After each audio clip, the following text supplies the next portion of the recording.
Following the destruction of the ice hauler the Canterbury by the Amun Ra-Class Stealth ship the Anubis, the last remaining survivors of the Canterbury were cast adrift on board their lifeboat, the Knight. It wasn't long, however, before the Knight was picked up by a passing MCRN warship, the MCRN Donnager. The MCRN Donnager was a Donnager-Class battleship, the lead ship in her class, and the flagship of the MCRN. While the survivors of the Canterbury were being interrogated by Martian intelligence, the crew of the Donnager noticed a mysterious vessel burning towards them. Unable to identify the drive signature, the crew went onto a heightened state of alert. James Holden, the highest-ranking survivor of the Canterbury, had been brought to the CIC on board the Donnager for interrogation, and he was forced into a restraining chair during the course of the engagement. As the vessel entered combat range, it split off into 6 separate vessels, all of which turned out to be Amun Ra-Class Stealth ships. The attacking force consisted of 6 Amun Ra-Class Stealth frigates, the Apophis, the Nefertiti's, the Amunet, the Horus, the Hathor, and the Sobek. All 6 ships arrayed out into attack formation and began firing a volley of torpedoes at the Donnager. It's worth mentioning at this time that the Amun Ra-Class Stealth ships were actively jamming the Donnager's communications, preventing her from being able to call for help or report the situation to MCRN Command. The captain of the Donnager, Teresa Yao, ordered the ship to general alarm and ordered the Donnager's crew to return fire, sending a volley of torpedoes toward these 6 attacking frigates. Most of the MCRN Donnager's torpedoes, however, did end up missing their targets, likely due to the Amun Ra's stealth capabilities. However, one torpedo did manage to make its mark, knocking out one of the stealth frigates. Soon, the 6 Amun Ra-Class stealth vessels moved into closer range. As the 6 stealth ships entered railgun range, both vessels exchanged railguns. The Amun Ra-Class stealth ships surprised Martian commanders with the presence of railguns on such small vessels. Several of the stealth ships' railgun rounds did manage to penetrate clean through the Donnager's hull, causing several compartments to vent atmosphere. However, the Donnager's return fire was significantly more devastating, with railgun rounds from the Donnager being able to destroy an additional 2 Amun Ra-Class stealth ships. However, that victory was short-lived, as one of the remaining Amun Ra-Class stealth ships fired a torpedo that impacted the Donnager's aft reactor, forcing several of the power elements within the vessel to be shut down.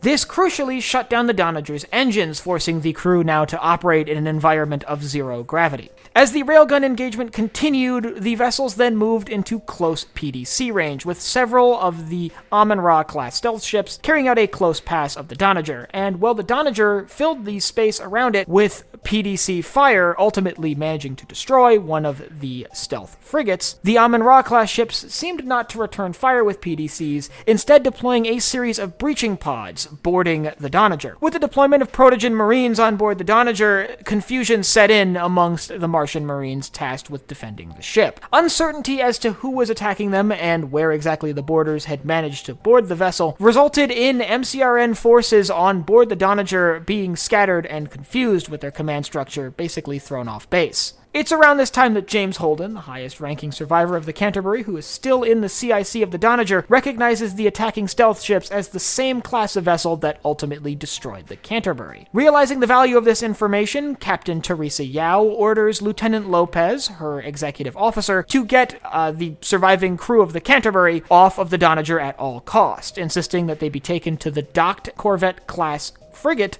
the Tachi, and sent away. Following the captain's orders, several Martian Marine units went and gathered the remaining survivors of the Canterbury and began leading them to the docking bay where they could board the Tachi, encountering Protogen Marines along the way. At the same time, the mysterious hostile forces were drawing closer and closer to the Donnager's crucial systems, and the command crew of the Donnager saw it fit to enact Condition Zero. Condition Zero meant that the vessel would be scuttled as soon as the boarders accessed one of the crucial areas of the ship, most notably the Command Information Center, or CIC. Luckily for the crew of the Donnager, they were able to get the surviving members of the Canterbury's crew on board the Tachi and get the Tachi deployed from the hangar of the Donnager before the boarders were able to breach the Command Information Center, however only by a slim margin. Shortly after the departure of the Tachi, the boarders were in the process of cutting through the doors to the CIC when Captain Teresa Yao ordered the scuttling of the Donnager. With that command, the reactor of the vessel was overloaded and the entire ship was nearly instantly vaporized. The blast wave from the destruction of the Donnager ultimately resulted in the loss of the 2 remaining Amun Ra-Class Stealth ships partaking in the engagement. The only surviving vessel of this battle was the MCRN Tachi, which would ultimately be renamed the Rocinante, and go on to serve a long and eventful career as an independent vessel. The destruction of the Donnager played a crucial role in the system's path towards war, and ultimately played a very big part in the confusion that surrounded the events shortly before the outbreak of the UN MCR war. It would later be discovered by the UN that the vessels that had attacked the Donnager were in fact not built in the belt as they had initially suspected, but built in the Bush shipyards over Luna for the Protogen Corporation. The information salvaged from on board the Donnager with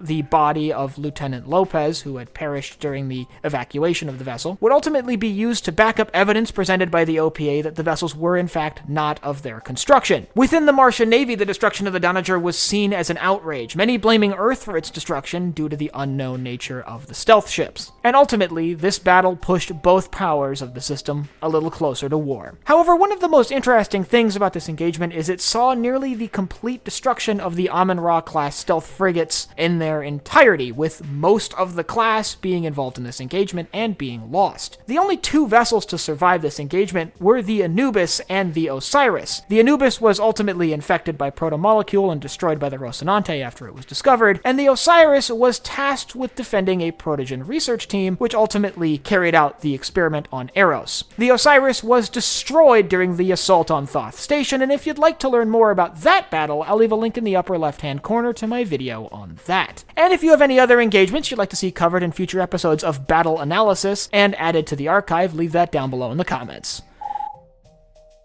Last but not least, if you enjoyed this video, head down below, hit the like button, the subscribe button, and the bell icon so you get notified when I upload new videos. So for Sci-Fi Deep Dive, I'm Colin, and I will see you next time.